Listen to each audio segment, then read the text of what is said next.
Et bonsoir tout le monde, bonsoir pour ce nouveau live, un nouveau live couture un peu improvisé ce soir, puisqu'il n'était pas prévu, on l'a un peu décidé hier soir à la va-vite on va dire. Et donc c'est un live qui va être dédié aujourd'hui aux fermetures éclairs. C'est quand même quelque chose qu'on a. J'ai très souvent des questions sur le montage des fermetures éclairs qui font quand même très peur aux débutants. Donc aujourd'hui, on va voir les différents types de fermetures éclairs et comment les poser dans les grandes lignes, puisqu'il y a toujours bien sûr des particularités pour chacun. Et donc on va voir les principales fermetures éclairs et les principales façons de les poser. Voilà. Donc, au niveau des fermetures éclairs, qu'est-ce qu'il y a comme type de fermeture éclair pour commencer? Hop, je vérifie juste ici. Pardon, désolé. Hop, c'est bon, c'est revenu. J'avais un décalage, j'étais pas sûre que ça marchait. Donc, qu'est-ce qu'il y a comme type de fermeture éclair? On va avoir ce soir la fermeture éclair, on les appelle de plusieurs façons différentes. On va avoir fermeture éclair, fermeture à glissière ou également zip. Donc souvent, je vais les appeler par leur petit nom zip. C'est quand même plus rapide. Donc on va voir les zips traditionnels non séparables, les plus courants en fait. Les zips traditionnels séparables. On va voir les zips dentelles également, eux qui sont beaucoup plus rares et pas connus, mais que j'aime vraiment beaucoup, puisqu'ils sont vraiment très jolis. Et enfin, les zips invisibles qui, eux, sont vraiment très pratiques dans le domaine de l'habillement. Pour commencer, on va voir qu'il y a plusieurs matières de zip. Aujourd'hui, on va voir donc les différents types, mais on les trouve de plusieurs matières différentes. Hop, je vous montre. Ici, non, ici. Voilà. Donc, on a le zip traditionnel, qui est le plus courant en fait. Petite mise au point. Voilà. Donc le zip traditionnel le plus courant, c'est ce qu'on appelle à maille spirale. Vous voyez. Donc on le trouve en plusieurs largeurs, après plusieurs largeurs de mailles. Le plus courant étant en 4 ou en 6 mm. Et donc en fait c'est une espèce de petite spirale en nylon, c'est du nylon, qui est prise dans le tissu qui fait le bord le bord du zip, et cette spirale crée les dents. Hop, vous les voyez là. Non, on n'arrive pas à voir la mise au point. Là, ça crée les dents ici que vous voyez, donc les dents du zip, qui quand il se referme grâce au curseur permet de fermer le zip. Dans les zips synthétiques, toujours, on a ici ce qu'on appelle les mailles injectées. Les mailles injectées, alors il est noir, on ne le voit pas très bien, mais j'avais que des noirs à vous montrer. Ce sont des dents en plastique qui ont été injectées directement sur le tissu qui sert, le ruban qui sert de bordure au zip. Et donc chaque dent est séparée et elles ont été fondues directement en fait sur le ruban. Donc ça, c'est les mailles injectées. Et enfin, on a les zips à dents métalliques. C'est un zip de récupération. On le voit, on a les petits trous de l'ancienne piqûre. Et donc les dents métalliques, ce sont des picots en fer qui ont été resserrés autour du ruban. Ils ont été pressés autour du ruban. Voilà. Donc là, c'est les trois grands types, on va dire, de zip au niveau des dents que vous trouverez. Donc quand vous allez acheter des fermetures éclairs, vous allez voir soit métallique, soit maille injectée, soit spirale. Donc En général, les mailles injectées sont quand même beaucoup plus grosses que les mailles spirales et les mailles métalliques sont beaucoup plus solides mais beaucoup plus rustiques aussi. On ne va pas utiliser pour une petite trousse une maille métallique sauf si vraiment on cherche ce côté-là très rustique, très rude au final. Donc voilà pour les 3 grands types de zip. Pour les types de fabrication, on va dire.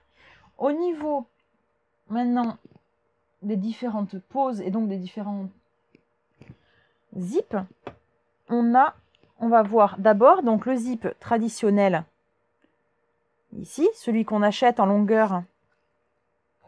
Alors question, les injectés sont plus costauds en général? Oui, effectivement, ils sont plus costauds. Donc les injectés, on les utilise plutôt pour tout ce qui est habillement, les manteaux, les blousons, les vestes polaires, tout ça, on va utiliser des injectés en général.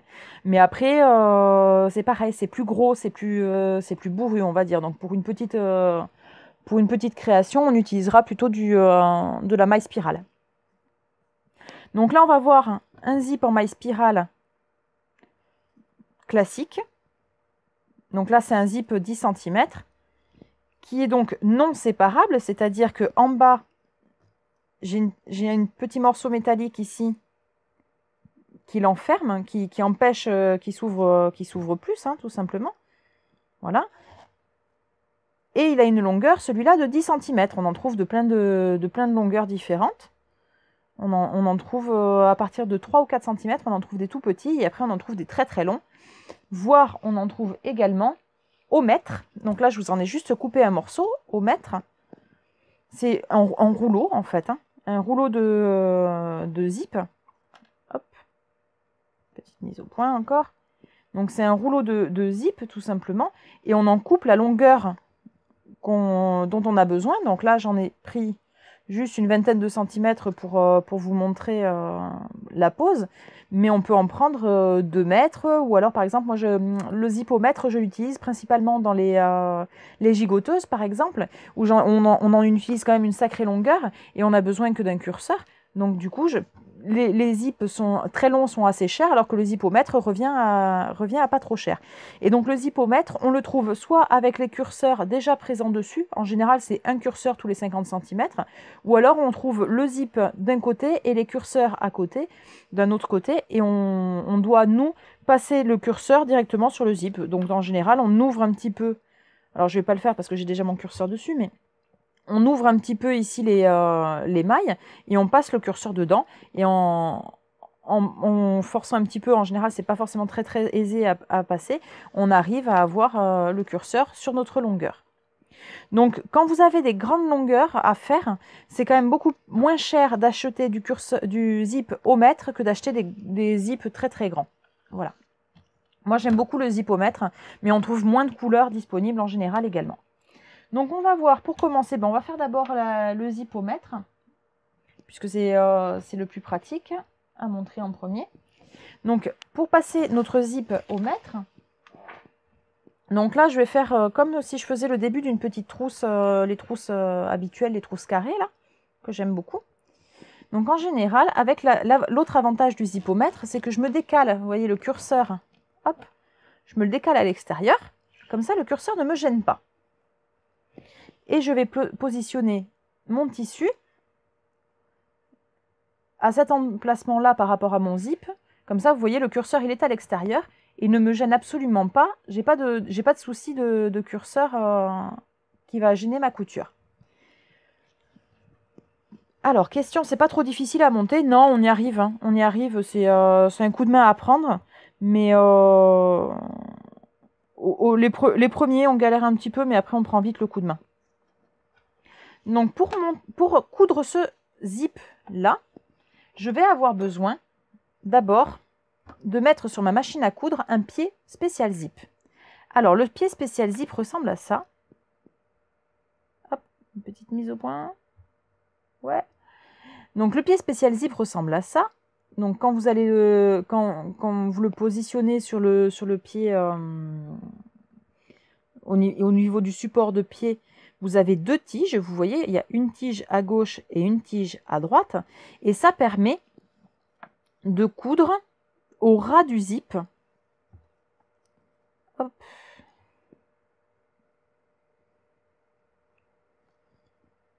Alors, que je ne gêne pas la lumière. Voilà, ça permet de coudre vraiment au ras du zip. L'aiguille, elle tombe donc dans le trou du pied, là, sans que le pied soit gêné. Avec un pied traditionnel, un pied normal, je l'attrape pour vous montrer. Avec un pied normal, mon pied au ras du zip, j'aurai ma couture qui serait forcément décalée et pas au ras des dents. Donc, ici, grâce à ce pied-là, je vais pouvoir positionner mon pied vraiment au ras des dents et pouvoir coudre, hop, pouvoir coudre vraiment au ras. Donc du coup, hop, je l'installe. Quel côté installer, pardon? Je vous ai montré qu'il y avait un côté gauche et un côté droit. Donc tout simplement, on va positionner, hop, si je montre avec les ciseaux, ce sera plus facile. On va positionner sur la tige du côté où seront nos dents du zip. C'est-à-dire que si mes dents sont à gauche de mon pied, je mettrai sur la barre de gauche. Si mon pied est à droite, du zip, je positionnerai sur la barre de droite. Toujours pour être au plus près, au plus à ras des mailles de mon zip, des dents de mon zip. Du coup, pour positionner, et on peut coudre également le passepoil avec, effectivement, ça permet de coudre effectivement au ras du passepoil. Au niveau de ce zip-là, donc un zip traditionnel, il est coupé au mètre. Au niveau des couleurs, existe-t-il beaucoup de couleurs? Ça dépend des fournisseurs, il faut fouiller un petit peu, mais en général, on le trouve quand même en couleurs moins variées que le zip, les zips en longueur définie. On arrive à trouver quand même pas mal de couleurs. Donc pour positionner mon zip, je reconnais d'abord l'endroit de l'envers de mon zip. L'endroit du zip, c'est le côté où on a le curseur. Voilà. Et comme on est sur un zip traditionnel, on a les dents qui sont en relief et qui sont visibles sur l'endroit du zip, sur l'envers. On n'a aucune façon d'attraper le curseur, là on ne peut pas l'attraper, et on ne voit pas les mailles, on ne voit pas les dents du zip. Donc du coup, je vais positionner mon tissu, endroit du tissu contre endroit du zip. Alors c'est plutôt l'inverse, il est endroit du zip contre endroit du tissu. On va garder le zip sur le dessus pour savoir où on coud. Bien bord à bord, donc je pose endroit contre endroit, bord du zip ici contre bord de mon tissu. Et j'épingle tout le long mon zip.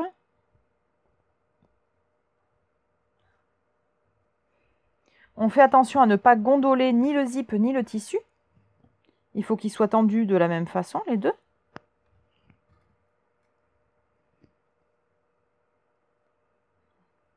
Et bien jusqu'au bout.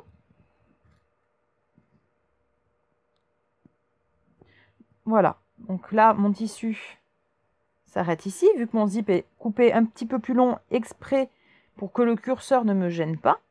Le curseur est à l'extérieur. Je vais pouvoir faire une première couture de mon zip. Donc mon zip est situé à gauche de mon pied. Donc je mets le pied sur la barre de gauche. Vous voyez, la barre de droite est ici, elle est libre. Je me positionne bien au bord de mon zip.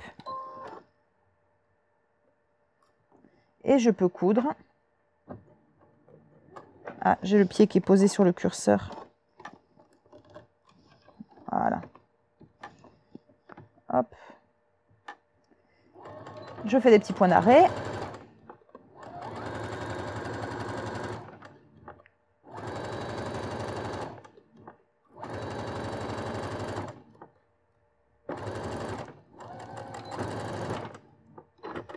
Et on a donc cousu notre zip pour sa première couture. Donc là, j'ai essayé de coudre en couleur contrastante que vous voyez bien. J'ai cousu ma première couture et derrière, j'ai donc ma couture qui apparaît. Et quand je repasse mon zip sur l'endroit, ma couture est propre et j'ai mon zip qui se retrouve bien au milieu. Cette couleur ne ressort pas du tout, c'est une horreur. Heureusement, les autres zips sont plus clairs. Donc là, j'ai fait une première couture, mais je veux pas que à l'intérieur de ma trousse, puisque là c'est un carré pour faire une trousse, je veux pas qu'à l'intérieur de ma trousse on voit mon bord de couture brut et mon zip cousu. Donc je vais doubler ma trousse, et pour la doubler, donc j'ai un deuxième carré de tissu identique que je vais positionner au dos comme ceci. Donc mon zip est pris en sandwich entre mon extérieur, le zip et donc ma doublure. Et je peux donc positionner, hop, ensemble. Et je vais épingler du côté de ma première couture pour pouvoir faire ma deuxième couture pile poil par-dessus. Comme ça, elle sera totalement invisible une fois retournée.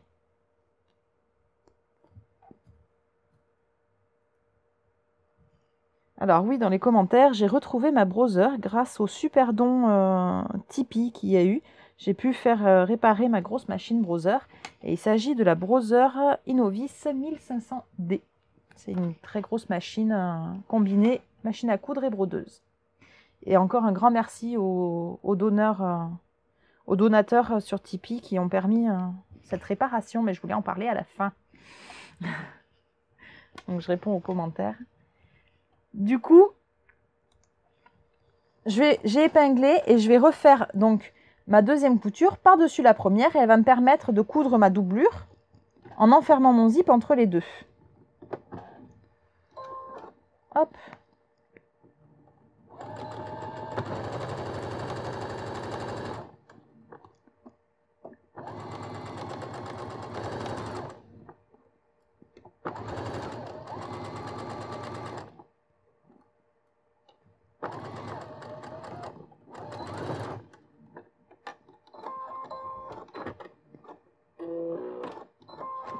Voilà. Alors, donc là, j'ai mes deux coutures l'une par-dessus l'autre. Ça a cousu ma doublure. Et quand j'ouvre donc du coup ma doublure pour la remettre sur l'envers, je me retrouve avec mon zip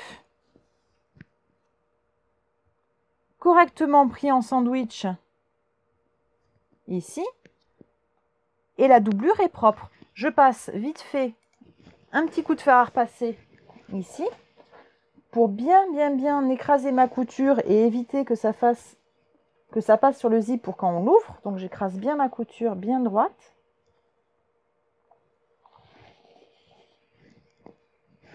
Pareil au niveau de la doublure. Et donc ici, mon zip est propre de ce côté-là. Et il est propre de l'autre côté également.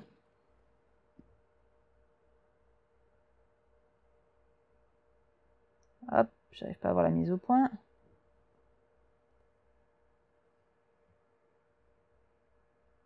Là. Donc là, vous voyez, c'est propre des deux côtés. Et on n'a plus qu'à faire maintenant le deuxième côté pour ma trousse. Donc je remonte mon deuxième côté sur le deuxième côté de mon zip.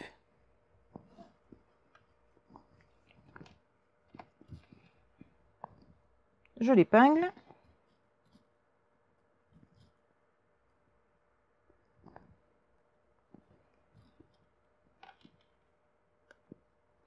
Quand je l'épingle, je fais attention à être exactement à la même hauteur ici, que ne pas me décaler par rapport au premier côté du zip. Une fois qu'il est épinglé, je peux faire ma couture.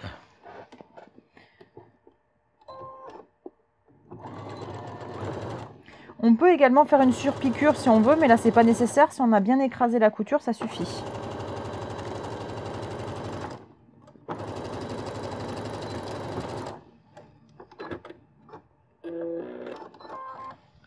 Donc ma première couture est faite. Ici, hop. On la voit bien. Et je remonte de l'autre côté ma doublure pour que, comme tout à l'heure, mon zip soit pris en sandwich entre mon extérieur et ma doublure. Je les épingle en gardant ma première piqûre visible, comme ça je n'aurai plus qu'à faire ma deuxième piqûre par-dessus.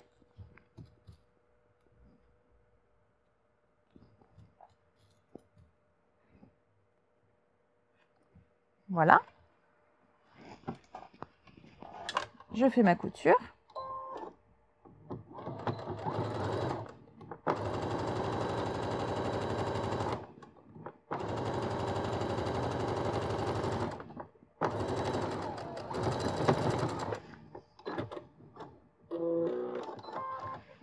Et je peux repasser à présent ma trousse sur l'endroit, enfin mon début de trousse sur l'endroit.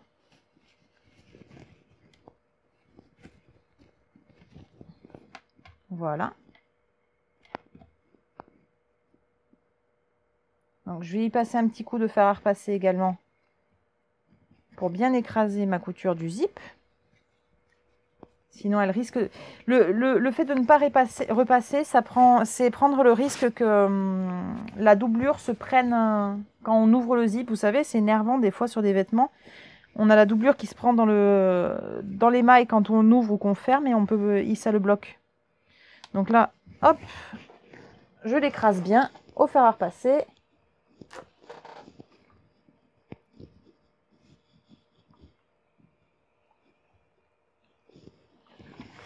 Et enfin, petite subtilité pour le zipomètre.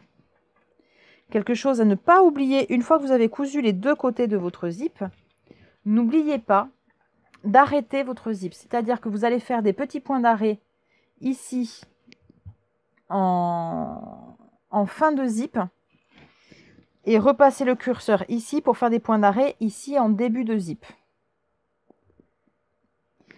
Ça vous permettra d'éviter que votre curseur se sauve quand ensuite vous allez continuer l'assemblage.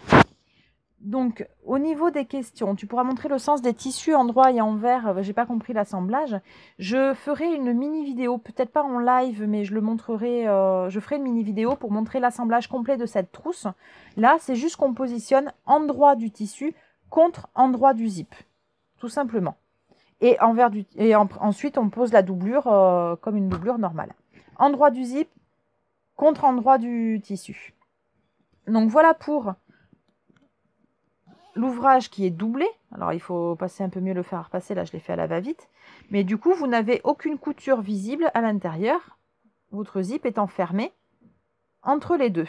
Il n'y a aucune couture de visible sur l'endroit. Non, aucune surpiqûre, aucune couture. On va passer maintenant au zip traditionnel, qui n'est pas au mètre, et donc on a le curseur qui va nous embêter. Autre chose également, souvent quand vous avez une couture avec le zip qui n'est pas à plat comme ça, mais plutôt en crête, vous avez le zip, vous voyez par exemple une trousse qui serait de ce modèle-là, une trousse avec le zip en crête, souvent le bout du zip n'est pas joli. Alors des points d'arrêt avec la machine, on ne risque pas d'abîmer l'aiguille. Si c'est un zip à maille spirale, non. Elle passe dedans sans souci. On ne le fait pas par contre, attention, avec des mailles injectées ou avec des mailles métalliques. Mais en général, on trouve des mailles injectées, on les trouve, les mailles spirales, on trouve, pardon, je recommence, le zip au mètre, pardon, on le trouve en maille spirale. Voilà. Donc maille spirale, vous pouvez passer dessus, il n'y a pas de souci, ça n'abîme pas l'aiguille et ça ne risque pas de casser. Vous y allez doucement quand même, vous n'y allez pas trop fort. Donc je disais, quand vous avez le zip qui est en crête comme ceci, en haut, souvent, une fois que c'est cousu l'extérieur, le bout n'est pas joli parce que le zip rentre à l'intérieur. Donc, on va voir là comment faire pour que les extrémités soient plus jolies. Question, si on veut raccourcir un zip de longueur prédéfinie, on coupe. Oui, très bien, on peut là, sans souci couper le surplus et faire des points d'arrêt à la machine, ça marche exactement pareil. Attention, toujours on ne peut pas couper du zip métallique parce qu'on ne peut pas faire les points d'arrêt dessus. Voilà. Mais sur du maille spirale, il n'y a absolument aucun souci. Donc on va voir. On va faire un mini porte-monnaie et on n'aura pas le temps de le finir, puisqu'on a quand même pas mal de trucs à voir. Donc, nous avons notre zip traditionnel. Je veux faire un petit porte-monnaie, une petite pochette. Hop. Une petite pochette avec mon zip entre les deux. Décidément, j'ai pris des couleurs foncées. Je vais en prendre un plus clair, vous y verrez mieux.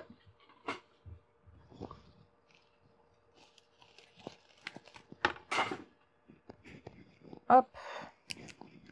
Là, vous y verrez mieux. Alors, donc, en plus, mon zip est un petit peu court par rapport à la dimension de ma trousse. Donc, je vais lui faire des petites rallonges de chaque côté dans le même tissu. On va faire des petites rallonges. Pour ça, je coupe une bande de la même largeur que mon zip. Donc, j'ai mesuré mon zip. Mon zip mesurait de 2,5 cm de large. Donc, je vais positionner, j'ai coupé une bande de 2,5 cm. Je positionne ma bande endroit de la bande contre endroit de mon zip, toujours. Et je la positionne ici, bord à bord. Bande par-dessus mon zip, enfin zip par-dessus ma bande. Et je l'épingle.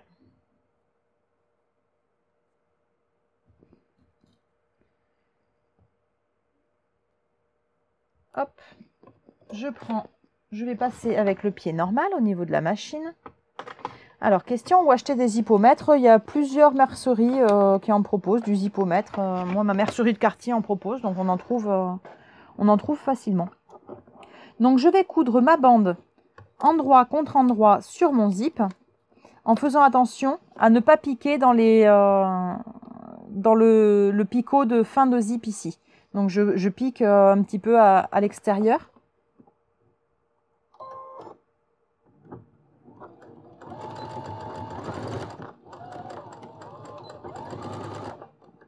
Voilà. Donc là, j'ai piqué une première couture, ce qui fait que sur l'endroit, j'ai ma rallonge de zip ici qui est propre. Donc on s'en garde une petite longueur, on recoupera le surplus tout à l'heure. Et même principe que pour ma trousse que je viens de faire. De l'autre côté, je fais exactement la même chose, c'est-à-dire que je mets la bande aussi de l'autre côté. Je les épingle côté de ma première piqûre pour pouvoir refaire la piqûre par-dessus. Exactement au même endroit.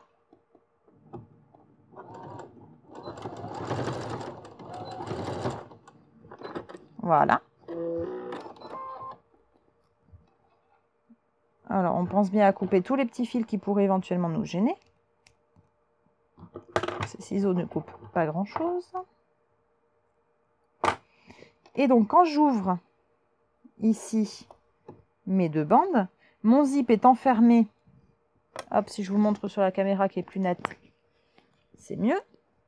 Mon zip est enfermé entre mes deux bandes et c'est propre des deux côtés. Alors là, j'ai pas cousu exactement dessus, donc on voit un tout petit peu mes points. C'est pour ça que c'est important de bien coudre par-dessus. Donc je coupe ma bande à peu près à la même hauteur. On peut faire une surpiqûre ici, c'est pas obligatoire. Et on va faire pareil de l'autre côté. Alors de l'autre côté, c'est un petit peu plus compliqué puisque on a le zip qui se sépare. Donc on se les met bien bord à bord avec notre bande. La bande resserre les deux côtés du zip bien bord à bord, puisqu'elle doit faire la même largeur, donc il ne faut pas que ça dépasse.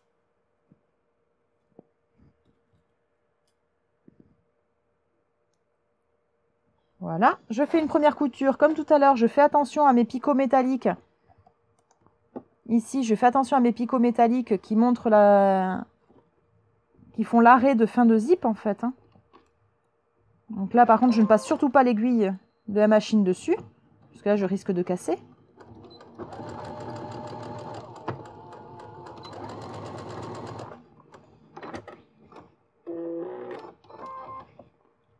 Voilà pour la première couture.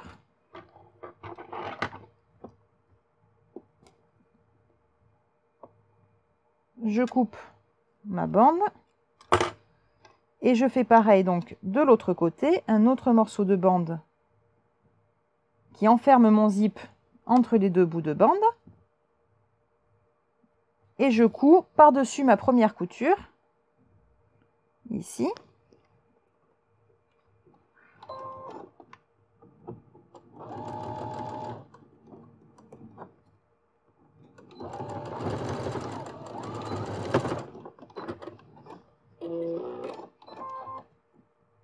Et voilà, je n'ai plus qu'à réouvrir. Et ma prolongation de zip, hop, je le repasse vite fait pour vous montrer le rendu.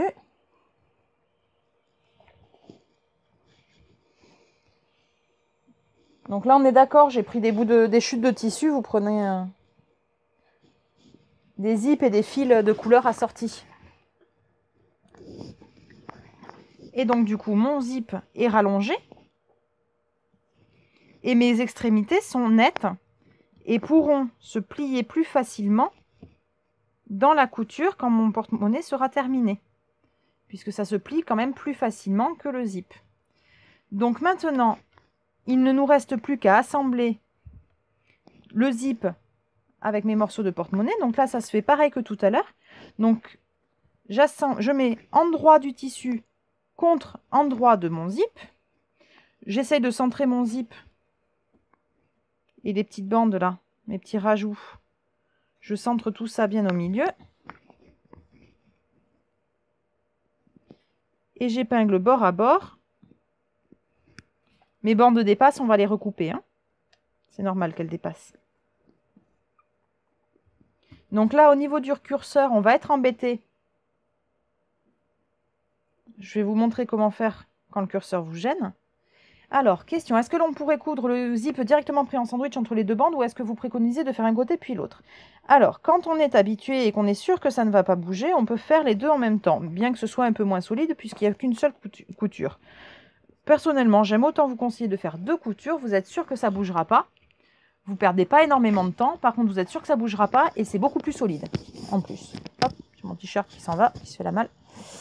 Donc, j'ai épinglé mon zip pour le premier côté. Je repasse ici en pied zip, donc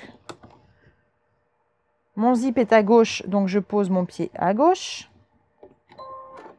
Et je fais ma couture comme tout à l'heure.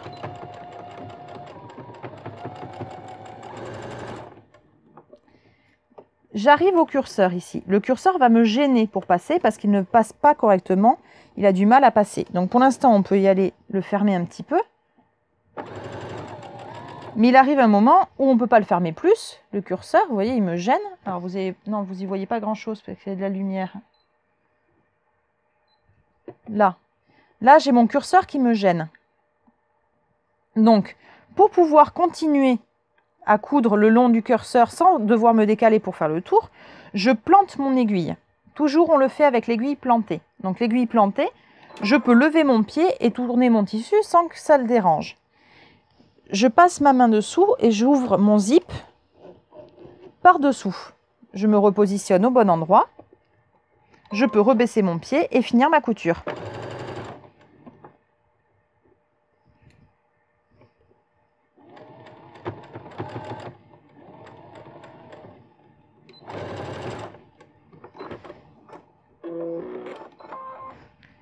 Voilà, mon curseur ne m'a pas gêné et ma couture est propre.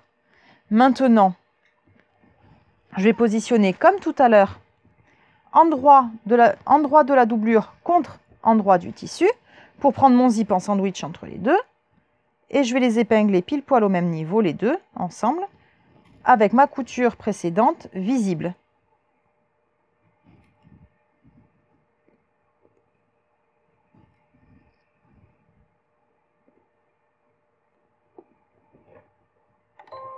Je peux faire ma couture par-dessus la première.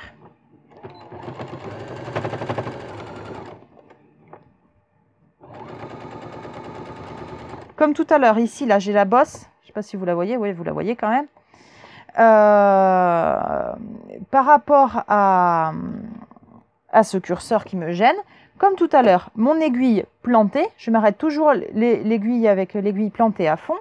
Je peux lever le pied et je peux, hop, passer le curseur derrière, il ne me gêne plus. Je finis ma couture.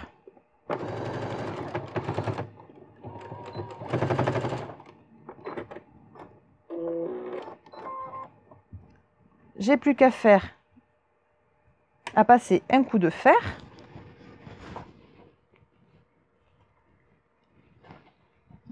Hop.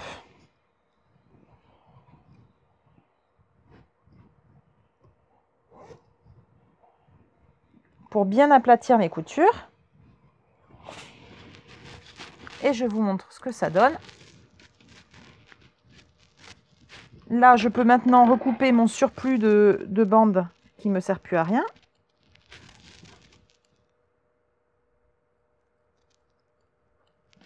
Et j'ai mon premier côté de zip qui est cousu. Ça peut servir de poche aussi, hein, d'ailleurs. Je fais vite fait le deuxième côté pour vous montrer. Donc, pareil que tout à l'heure, je pose endroit du tissu contre endroit du zip. J'épingle du côté du zip pour voir où je suis.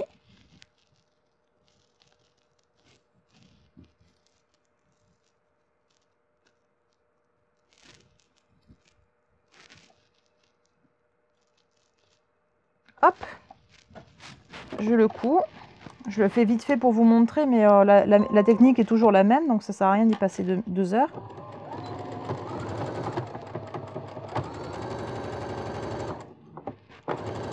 Mon curseur me gêne. Aiguille plantée, je peux lever le pied. J'attrape le curseur par-dessous. Je le passe de l'autre côté.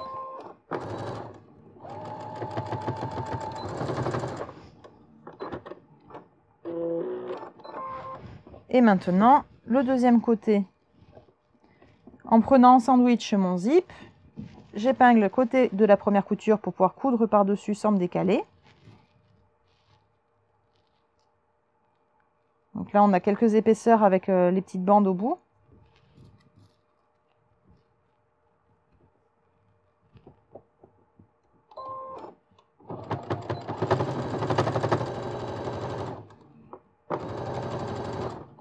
Hop, le curseur me gêne.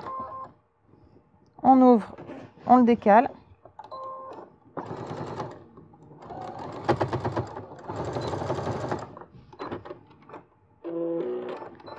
Et enfin, on ouvre la couture au fer à repasser.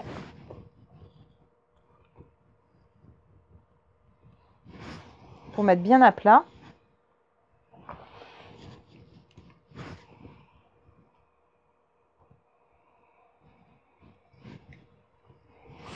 Toujours important de repasser. Et sur les zips, d'autant plus, sinon vous risquez d'avoir des soucis de doublure ou de tissu qui se prend dans le zip. Donc, c'est encore plus important que d'habitude que de repasser. Hop, j'ai le micro qui s'est fait la malle. Au niveau du son, ça va pas être terrible. Hop, pardon. Et donc, du coup, je vous le montre. C'est pas cette caméra. Voilà, donc j'ai mon zip ici qui est bien intégré. Et quand je vais fermer ma trousse, mon petit porte-monnaie, enfin ce que vous voulez que ce soit, mon zip ne gênera plus ici au niveau des coins. Et ce sera tout propre.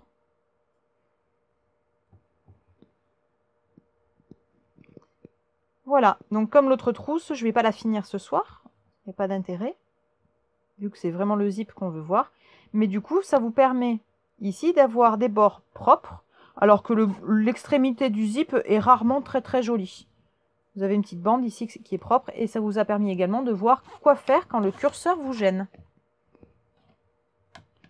Vous pouvez aussi mettre un carré de tissu au dos ici, et ça fait un porte-monnaie plat avec ouverture sur le milieu, ou un coussin à rembourrer, ou ce genre de choses.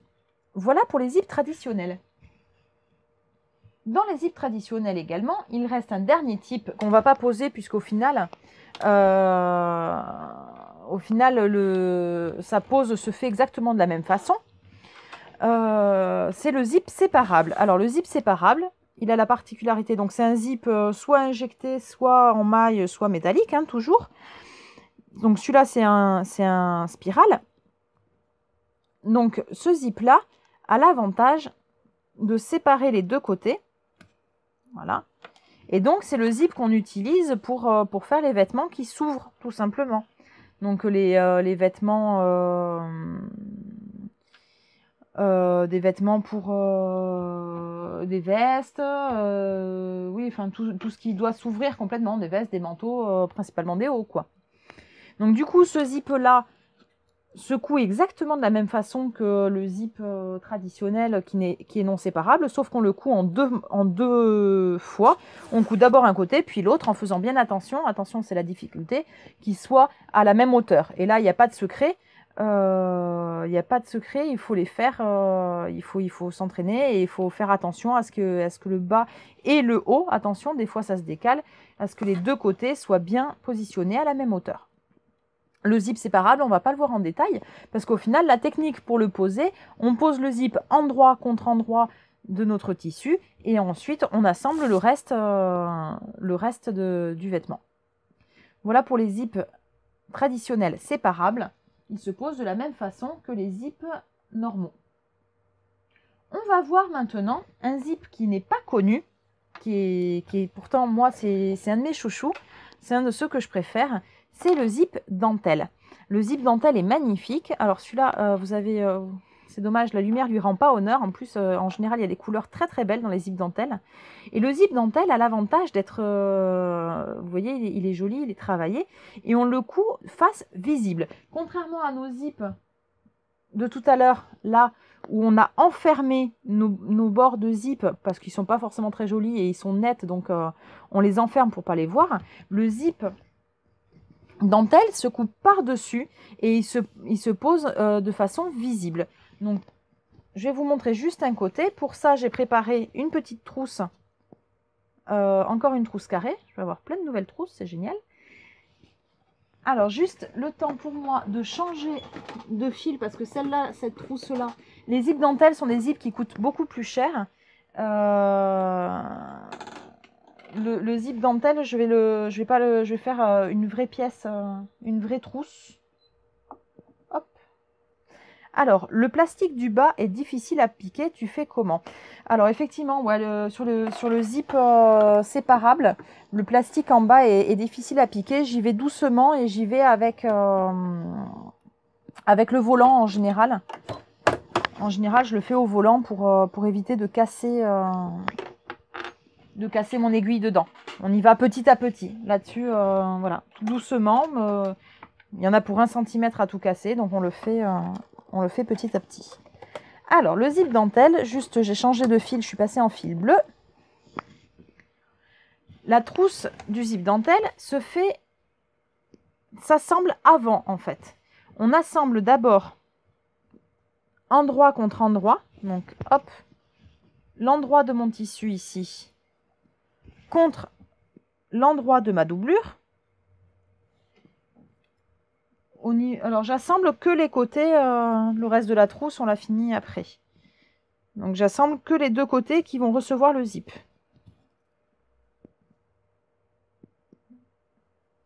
Donc, hop, bord à bord, endroit contre endroit, j'assemble mes deux extrémités avant. Contrairement au zip traditionnel, on assemble d'abord le zip. Là, le zip s'assemble après puisqu'il vient par-dessus. Donc, au niveau de la machine, j'assemble au pied point droit. Hop, du coup, vous n'y voyez plus rien parce qu'il n'y a plus la lampe.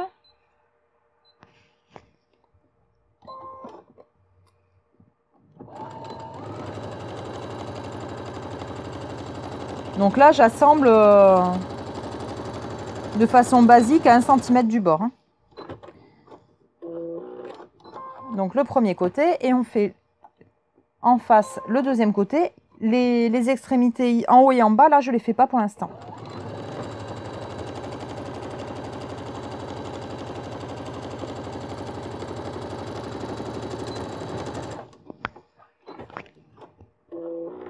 Voilà.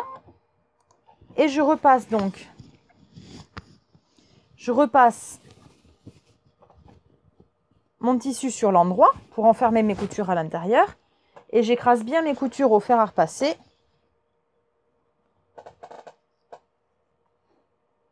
En faisant attention à ne pas enfermer du tissu dans le pli de la couture.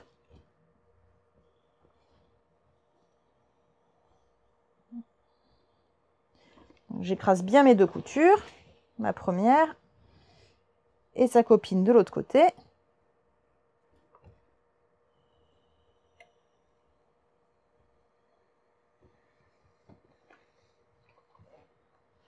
Voilà, donc là j'ai mon rectangle qui est propre.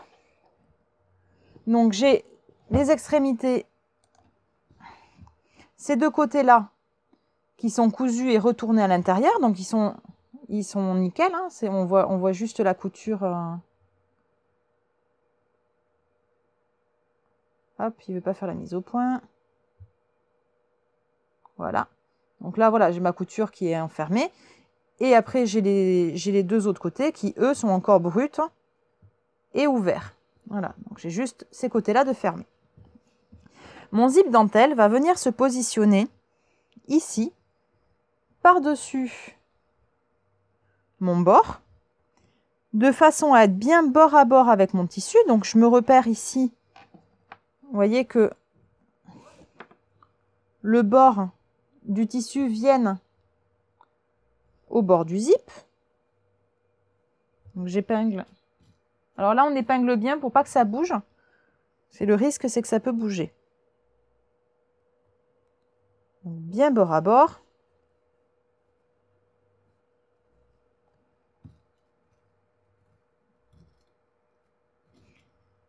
Hop.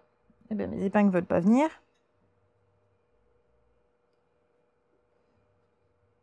Donc il faut faire attention à bien que le tissu soit pris sous le zip, mais pas qu'il vienne sous les dents, au risque de se prendre dedans quand on va fermer. Donc on vérifie qu'il est bien régulier au bord. Voilà. Donc là, il est bien positionné, bien épinglé tout le long. Je vais passer à la machine. Et je repasse ici, sur le pied zip. Mes dents du zip étant à droite, j'ai mis sur la tige de droite. Et je vais venir coudre ici, au bord du zip.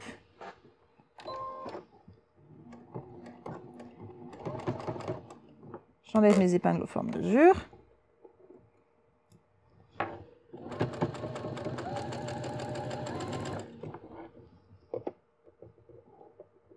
Alors normalement on prend un fil de la couleur la plus proche de la dentelle. Là il est un peu foncé mon fil, je ne l'ai pas changé. Comme tout à l'heure, mon curseur me gêne. Aiguille plantée, je peux lever le pied et ouvrir mon curseur pour finir ma couture jusqu'au bout.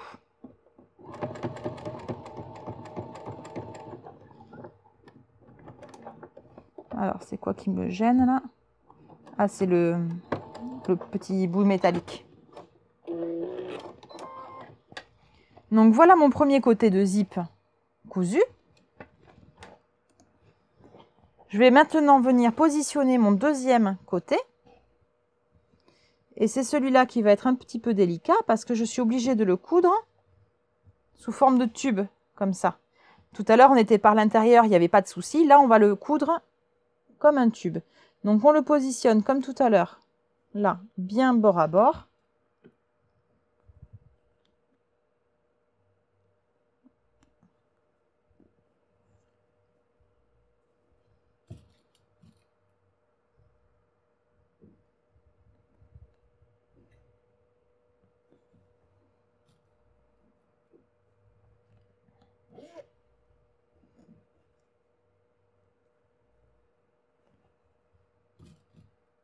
Et c'est juste là la difficulté, quand je vais arriver au niveau du curseur, qu'il faut jouer un petit peu avec le tissu.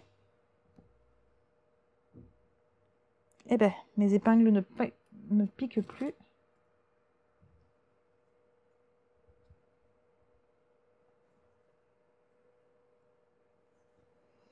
Hop, et la dernière épingle est un peu compliquée à poser puisque j'ai le curseur qui me gêne. Voilà. Donc là, j'ai épinglé le deuxième côté. Je vais pouvoir le passer à la machine. Mon zip est à gauche du pied. Donc je change de barre et je le mets à gauche. Non, pardon, mon zip est à droite.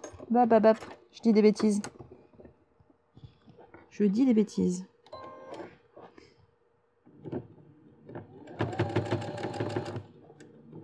Hop, j'ai oublié d'enlever l'épingle.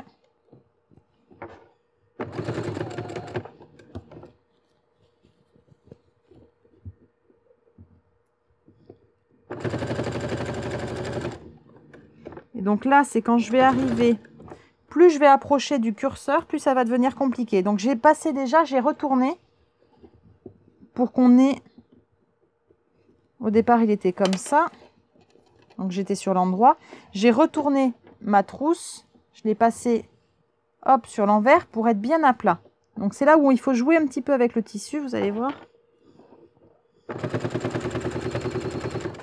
Plus on approche du curseur, plus il faut se débrouiller pour garder bien le zip à plat.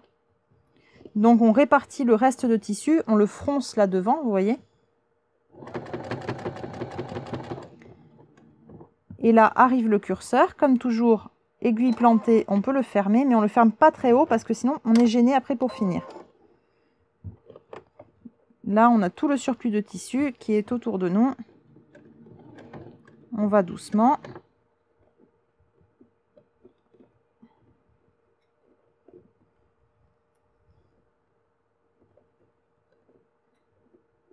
Et on va jusqu'au bout. Voilà. Donc c'est vraiment la fin au final qui est un peu délicate à poser. Et donc du coup, mon zip est posé. J'ai plus qu'à finir de former ma trousse. Voilà. Et on a une jolie trousse avec le zip dentelle posé sur le dessus. Et ça rend super sur une trousse, par exemple. Voilà pour le zip dentelle, qui a donc la différence par rapport aux autres, c'est qu'il se pose après sur bord fini, ce qui permet, quand on l'ouvre, d'avoir à l'intérieur, on voit juste notre petite, comme une surpiqûre au final. Non, il veut pas vous le montrer net. Là. Donc au final, là, j'ai juste une surpiqûre à l'intérieur. Et le zip dentelle est tout joli. Voilà pour le zip dentelle. Il nous reste plus qu'une petite étape qui fait souvent très peur. Le zip invisible. Alors, le zip invisible n'a absolument... Enfin, absolument, j'ai le droit de me tromper. Je ne vois pas d'utilisation autre que dans l'habillement au zip invisible. Par contre, il est très utile, très utile dans l'habillement, puisque comme son nom l'indique, il est invisible. L'avantage du zip invisible, c'est que là, il est sur l'endroit, vous voyez, les mailles, les dents, en fait, du zip invisible se retrouvent dessous. Ça, c'est mon envers, donc j'ai les mailles à l'intérieur. Et à l'extérieur, j'ai le curseur, qui est beaucoup plus fin, du coup. J'ai mon curseur. Et rien n'est visible au niveau de la dentelle. On ne voit que le ruban. Au final, c'est comme l'envers des zips traditionnels. Il est à l'envers, au final. Comment c'est possible? C'est possible parce que les dents du zip invisible, ces dents sont enroulées, en fait. Là, je peux les dérouler. Elles sont enroulées sur elles-mêmes. Si je les repasse sur l'endroit, les mailles seront visibles à l'extérieur. Voilà. Le zip invisible, en fait, vous voyez, là, il se replace automatiquement à l'intérieur, mais en fait, c'est juste qu'elles sont enroulées sur elles-mêmes. Vous voyez, hop. Là, je le déroule. Elles sont enroulées sur elles-mêmes. Pour que la couture du zip invisible soit réellement invisible, le but du jeu, ça va être, hop, j'essaie de le maintenir pour avoir une main libre, ça va être de piquer avec votre machine à coudre à l'intérieur justement de ce rouleau. Plus près vous piquerez ici des mailles à l'intérieur, plus près vous serez, plus il sera invisible, votre zip. Donc pour ça, il faut utiliser le pied à zip traditionnel ou alors un petit gadget que je vous montre en vitesse qui est un pied spécial zip invisible. Vous ne l'achetez que si vous en faites vraiment beaucoup, sinon on y arrive très bien avec le pied normal. Et ce petit gadget, vous voyez, il a au milieu, là, alors ça c'est qu'il se place sur le... On dévisse carrément le support de pied, on met ce support de pied à la place et on y passe ici le pied qui est un peu bizarre. Il est un peu bizarre parce que vous voyez au milieu, hop, si, une mise au point, au milieu de mon zip, en fait, là, vous avez une petite roulette, elle roule. Alors, c'est pas facile de vous montrer qu'elle roule, si on le voit quand même, qu'elle roule. Elle roule, et cette espèce de petite fente au milieu, là, hop, j'arrive pas à vous la montrer, là, vous voyez ici, ça permet en fait justement de dérouler automatiquement le zip invisible. C'est-à-dire qu'il passe, en passant ici, vous voyez, il le déroule, comme ceci. Il le déroule et ça permet de piquer juste vraiment au ras des mailles. Comme c'est un pied spécifique, je ne vais pas vous le montrer en détail, parce que tout le monde n'en a pas. Je vais vous montrer comment faire avec votre pied que tout le monde a, le pied à zip normal, celui qu'on a utilisé depuis le début de la soirée. Alors, pour utiliser le zip invisible, comme depuis tout à l'heure, on épingle notre zip endroit du zip contre endroit du tissu. Donc on a les mailles visibles face à nous, puisqu'elles sont face à nous. Là, on a l'envers du zip. L'endroit est contre le tissu. On l'épingle.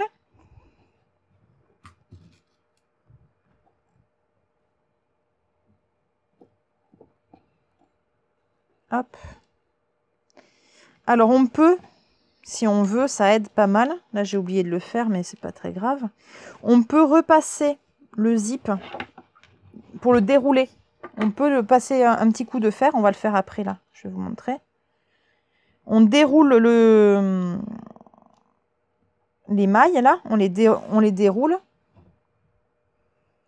On déroule les mailles et on passe un petit coup de fer. Je vais le faire vite fait. Hop. On repasse les mailles un peu déroulées. Ça aide à bien les positionner. Il n'y a pas de souci, il se repositionnera bien comme il faut après. Quand on le refermera, il se réenroulera. Là, hop, vous voyez, je l'ai déroulé.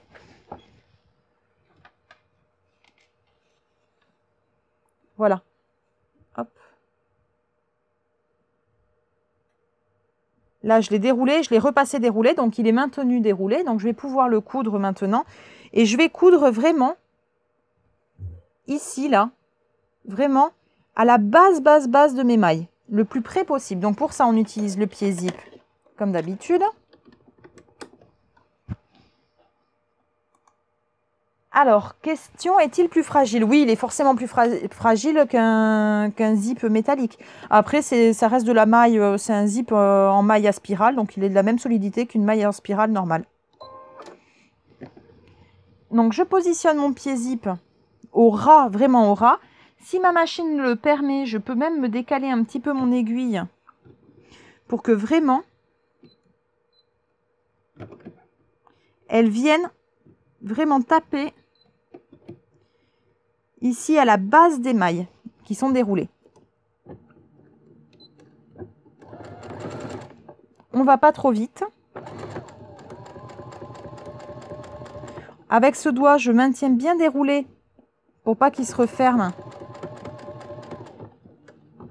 pour être sûr d'être à la base.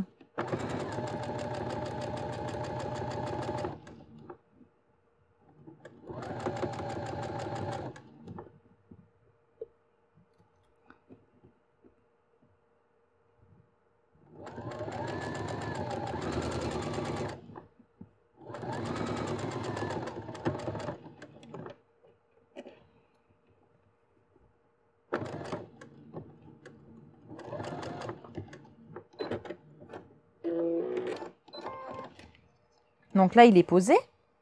Et quand je vais le refermer, pardon, hop, quand je vais le refermer, vous voyez, il va reprendre, il va se réenrouler. Je vais pouvoir passer un petit coup de fer à repasser après. Et vous voyez, il vient vraiment enfermer, il vient par-dessus la moitié du zip. Là. Pas grand-chose de visible. Donc ce sera vraiment, on va faire l'autre côté. On va pas faire la doublure parce qu'au final, la doublure se pose de façon traditionnelle. Hein. Donc on va faire pareil avec l'autre côté. Donc l'autre côté se positionnera pareil, endroit contre endroit.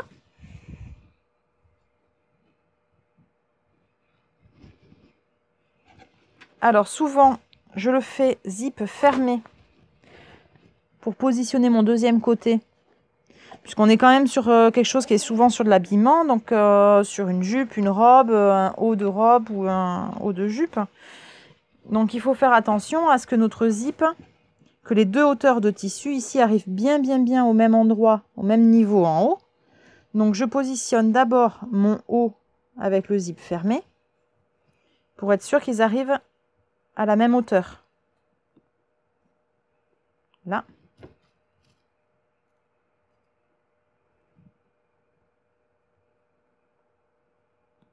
Là. Une fois que j'ai posé le premier, pareil avec le bas. Alors là, j'ai coupé des chutes, elles sont pas forcément toutes les deux de la même taille, si à peu près.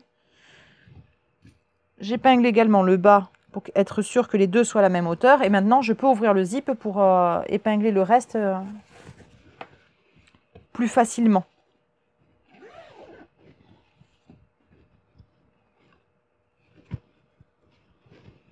Hop, on va épingler le reste du zip, on va le coudre et vous allez voir la magie du zip invisible.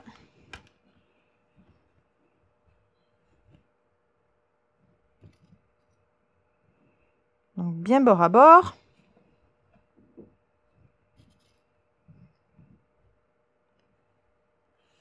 Alors là, c'est pareil, j'ai pris un zip bleu, mais pour qu'il soit vraiment invisible, on en prend un de la couleur la plus proche de notre tissu, bien sûr. Je passe un petit coup de fer à repasser pour l'ouvrir, parce que c'est quand même beaucoup plus facile à faire quand on l'a ouvert au fer à repasser.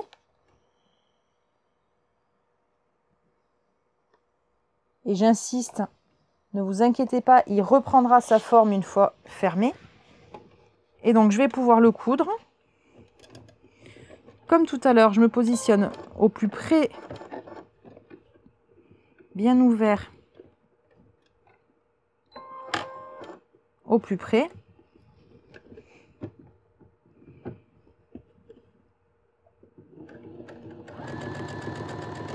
On va pas trop vite pour pas aller trop loin, pour bien se positionner.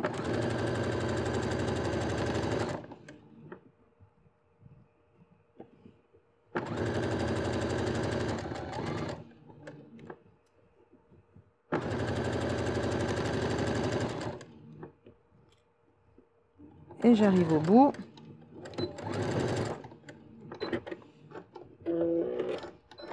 Voilà. Donc mes deux côtés de zip sont positionnés. Donc là, on admet que c'est quelque chose sans doublure. Si je le referme, mon zip, hop, qui se positionne du bon côté. Donc sur l'envers, j'ai mon zip qui est visible. Et si je veux mettre une doublure, elle viendra recouvrir ici mon zip. Et sur l'endroit, il reste un petit coup de fer à repasser à mettre. Mais mon zip est enfermé et caché. Hop, je vais passer le coup de fer, ce sera plus propre. Pour bien l'écraser.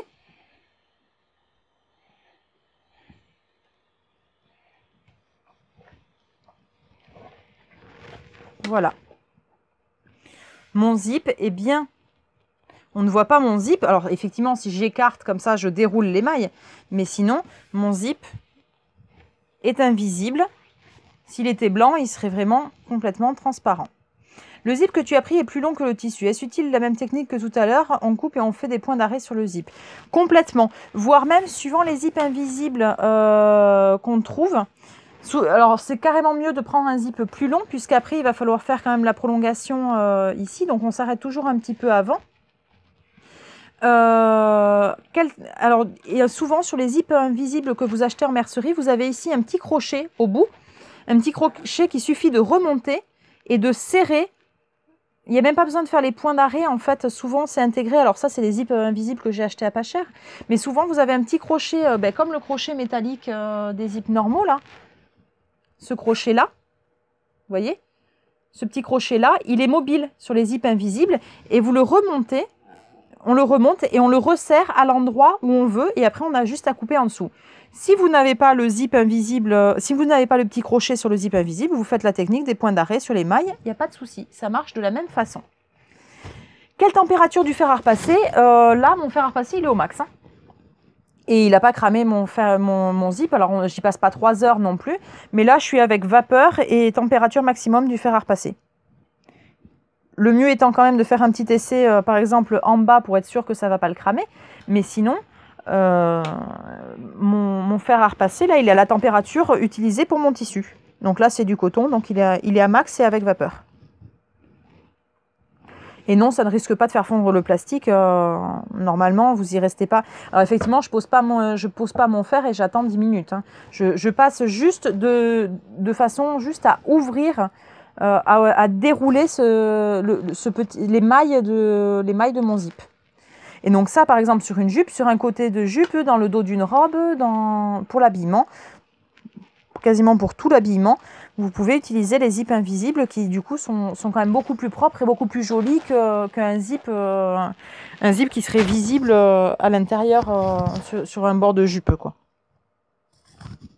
Après, vous avez également d'autres techniques qui permettent de coudre avec des zips normaux, mais c'est toujours du bricolage et à partir du moment où on a la technique du zip invisible, il vaut mieux utiliser un zip invisible de toute façon. Je pense qu'on a fait le tour de toutes les techniques courantes, pas toutes qui existent, puisqu'il existe encore plein d'autres façons d'utiliser des zips, notamment dans la mode d'aujourd'hui. Il y a beaucoup de couture de zip de façon visible, comme on a fait avec le zip dentelle, même si personnellement je suis de la vieille école pour ça et je trouve ça franchement pas très joli. Donc je pense qu'on a fait le tour des techniques globales. Question, le pied avec un petit trou, supposément pour ça, tu l'utilises? Je ne vois pas du tout de quel pied tu parles. Donc si tu veux bien m'envoyer une photo de ton pied sur Facebook ou sur YouTube ou n'importe, mais m'envoyer ou par mail, m'envoyer une photo du pied dont tu parles, je regarderai duquel il s'agit, parce que là je vois pas. Un pied avec un petit trou, ça me parle pas. Est-ce que vous avez d'autres questions sur la pose de zip? Ou alors est-ce que ça y est, vous êtes à fond et vous n'avez plus qu'à en poser plein. Je pense que normalement, vous devez être rodé pour poser plein de petits zips, pour faire plein de jolies trousses, des porte-monnaies, des jupes, des robes, des vestes, puisqu'on a vu les séparables aussi. À partir du moment où vous avez le pied basique, le pied, celui-là, là, le pied fourni normalement avec toutes les machines à coudre, même les machines pas chères ont le pied zip. À partir du moment où vous avez ce pied-là, normalement vous êtes capable de coudre des pieds, des zips de toutes sortes. Vu que vous voyez, ce soir je n'ai utilisé que celui-là. Voilà. Écoutez, je pense que je vais vous libérer du coup pour la soirée. Je vais vous souhaiter une très très bonne soirée. Alors, petite question bête, la fermeture éclair strass se coupe comment? Alors, la fermeture éclair strass, là comme ça, tout de suite, je vois pas. Je dirais qu'elle doit se poser comme le zip dentelle, sans doute, puisque ça doit être une fermeture éclair qui est visible. Alors, mon pied spécial pour la pose, tu fais comment? Alors, je vais vous montrer effectivement, si vous voulez voir le pied spécial. Hop, alors le pied spécial déjà doit s'installer. Donc je dévisse carrément mon support à pied, ici. J'enlève pas que le pied, j'enlève tout le support. Donc j'enlève tout. Et je positionne que la partie en plastique ici. Je ne positionne que celle-là à la place. Alors souvent il faut bidouiller un petit peu pour le faire passer ou dévisser carrément plus. Là, ça y est, il est passé. Non. C'est pas bon. C'est pas bon. Alors, là. Je le revisse. Si j'y arrive.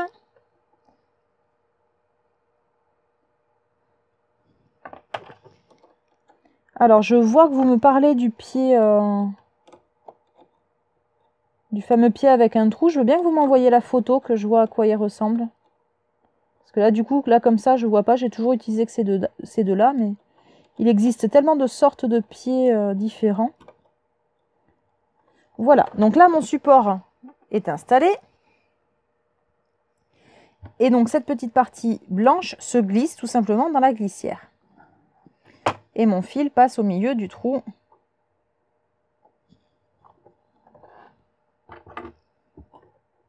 Hop, que j'arrive à le passer. Voilà. Donc, on est bon. Il me faut un autre zip invisible du coup. Hop, je l'attrape vite fait. Ce sera un rose.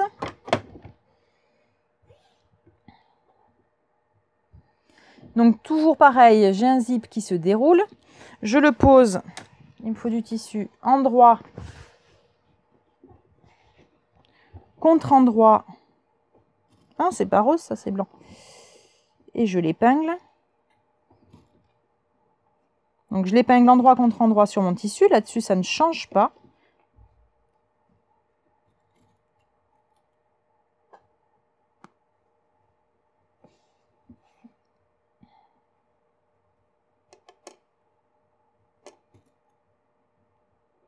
Voilà. Et en fait, je vais dérouler ici et je vais positionner. Vous voyez, il est mobile justement, ça sert à ça. De façon à ce que ma petite roulette là au milieu que je vous montrais se retrouve au milieu des dents. Et elle permet, voilà, de dérouler. Hop, vous n'y voyez pas grand chose, il y a la lumière qui gêne. On va l'éteindre. Voilà. Donc, ma petite roulette au milieu ici permet de dérouler mon zip, tout simplement.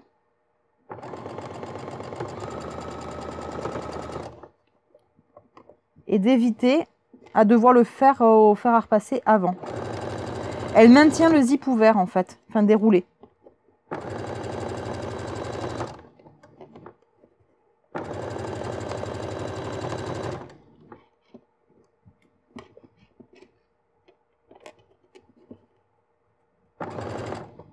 Hop. Voilà. Donc tout simplement, la petite roulette permet de dérouler. Quand mon zip, vous voyez d'ailleurs là sur le zip blanc, ça se voit bien. Quand mon zip se renroule et enferme la couture est carrément plus visible même sur l'envers. Hop, ma couture qui était visible tout à l'heure. Oui, j'ai vu les autres questions, j'y réponds juste après. Je vous montre juste, puisqu'on m'a demandé de montrer l'outil spécial pour la pose de zip invisible. Donc là, ma couture n'est plus du tout visible. Elle s'est enfermée. Quand mon zip s'est réenroulé, il se renroule sur ma couture, vous voyez? Il n'est visible que si je déroule. Si votre couture n'est pas visible une fois fermée, c'est gage que elle sera vraiment invisible une fois terminée. Donc là, hop, comme tout à l'heure, c'est bien invisible, il n'y a pas de souci, ça ne bougera pas. Au niveau de questions, alors effectivement, il y a eu une question pour la poche des sacs, pour les poches de sacs. Pour les poches de sac, ça se fait effectivement normalement dans la doublure ou sur l'extérieur, ça dépend où vous voulez poser votre poche, mais le zip se pose avant en général de poser la poche.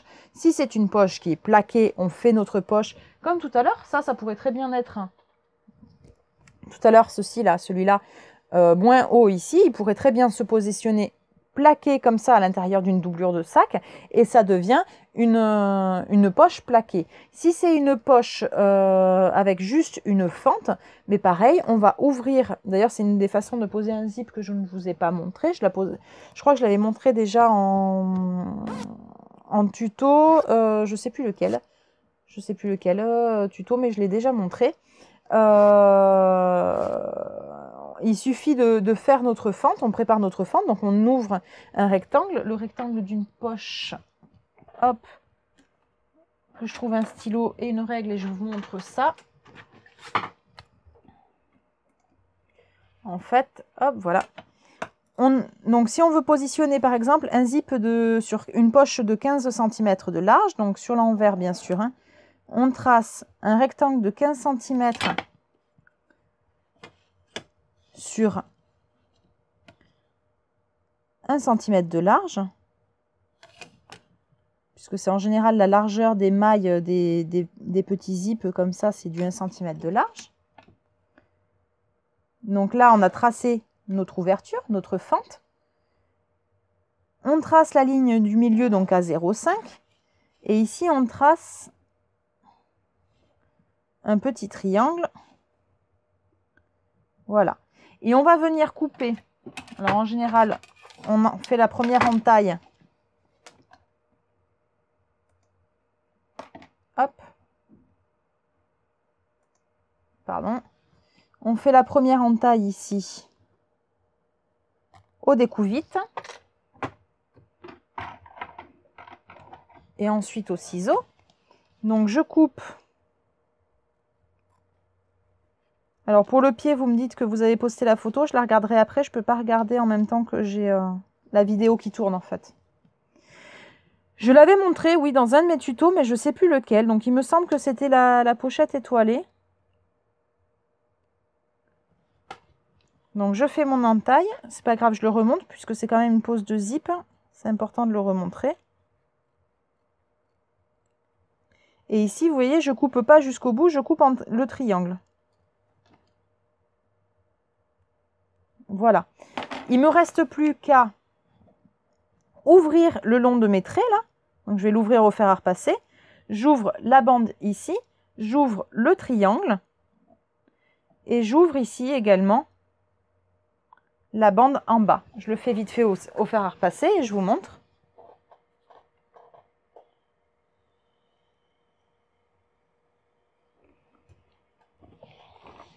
Donc ça, c'est souvent utilisé pour les poches à l'intérieur de doublures de sac.